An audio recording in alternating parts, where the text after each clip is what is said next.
What is up, YouTube? I am back. And we're going to continue along with the so-called rants in air quotes. I'm not really as mad as I was, or feeling as bad as I was a couple of days ago. So we're just going to continue along and keep chatting about different things. Like I said, right now, what I'm talking about is going to kind of fall into this masculinity and manhood playlist. And I think that this time I want to talk about being nice versus being kind. So I watched a YouTube video that was talking about why Christian women don't like Christian men. And there were a lot of issues that I found with the videos. Not necessarily like let me put it this way. One of the criticisms that the person who made the video made was that most men in the church are being seen as weak, and they don't portray qualities that women would find naturally attractive, right?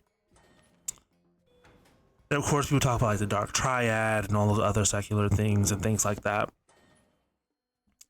And also the fact that it becomes an issue where we tend to have, we do have a tendency to have men to kind of come off as a little bit more passive, especially like in Protestant churches.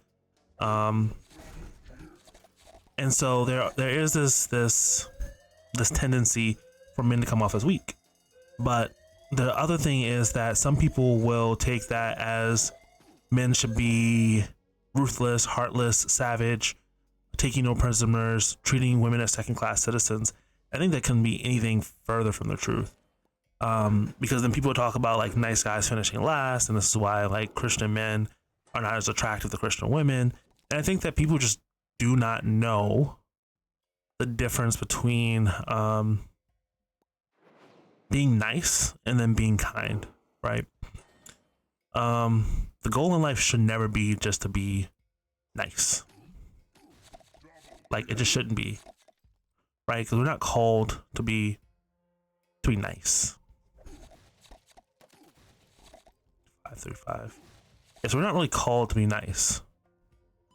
We're called to be kind. And the reason why I say that, yeah, 535. Let's some dollars here. It's simply because like when people think about being nice, it's often about like comfort, is a tendency to avoid conflict, keep the peace, and make others feel good. So that means people are like typically hiding their feelings and hiding their real thoughts. You become yes men, right? You become like simps.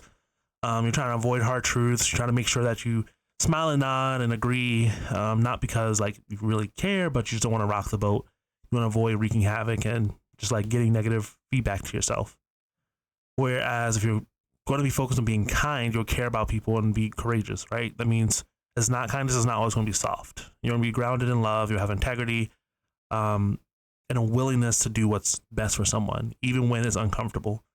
A kind person will probably tell you the hard truth. They'll set a boundary or challenge you to grow. It's not always what feels good in the moment, but it leads to healing, honesty, and a real connection. So like the point I'm making is the fact that like men, you don't have to be hard, callous, and like act like you have no sense and act like you have no empathy, but you should make sure that you are kind, right?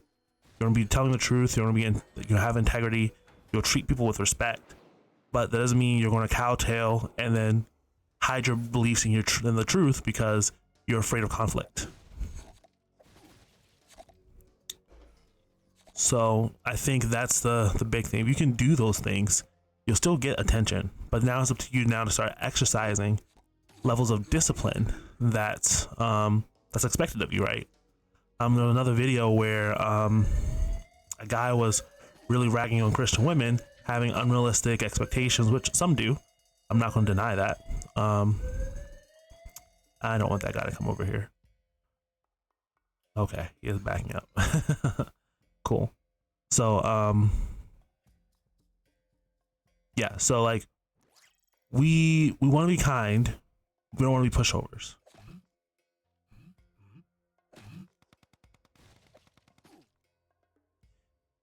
Yeah, got him.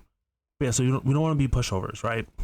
You want to make sure that you keep your integrity intact, keep your compassion intact, and you treat people as the image bearers that they are, right? So the other video I was about to tell you about, where the guy was just ragging on Christian women, and one of the things she was talking about is that many of these Christian women go out to these, like, air quotes, high value men, and they say that in current dating standards, they ask them for celibacy or abstinence, and they say you can't do that in 2025. I'm just like, what are you talking about?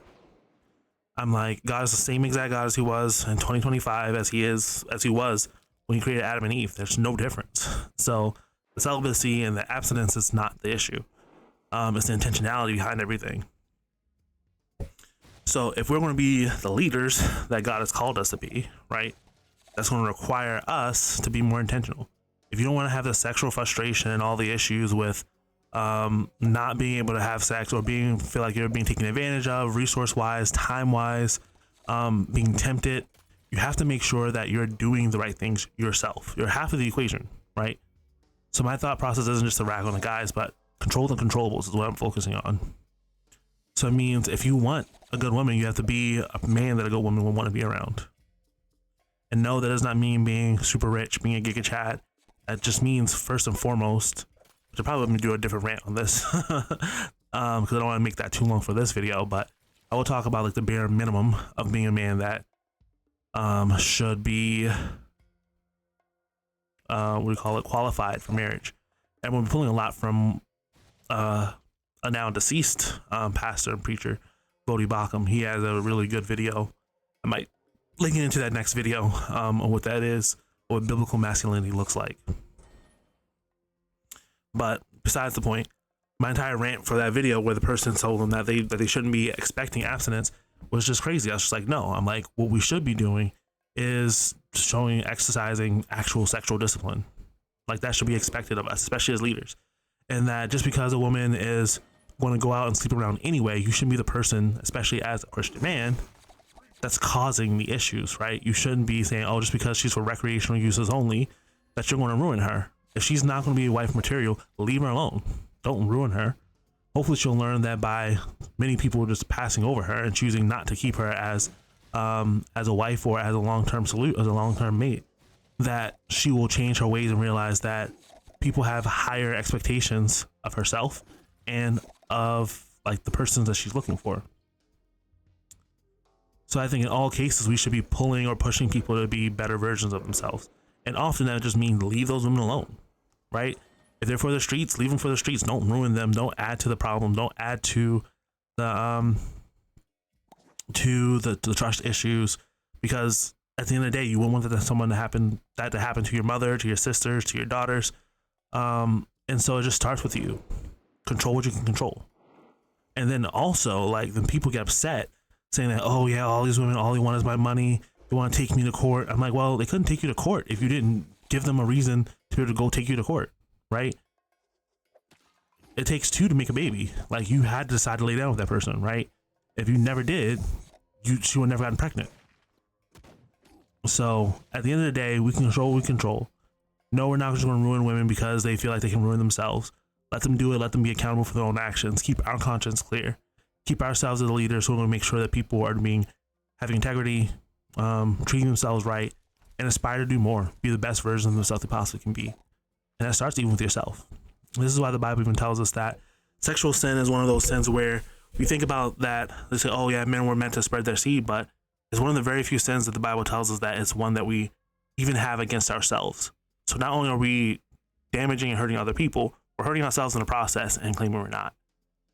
So I think it's my rant for right now, but I think that's where we're stopped. But if you're interested in continuing the conversation, drop down. If not, I know it's a hot button topic, but just felt like ranting about it today. I'm gonna close this out and talk to you guys a little later. Peace.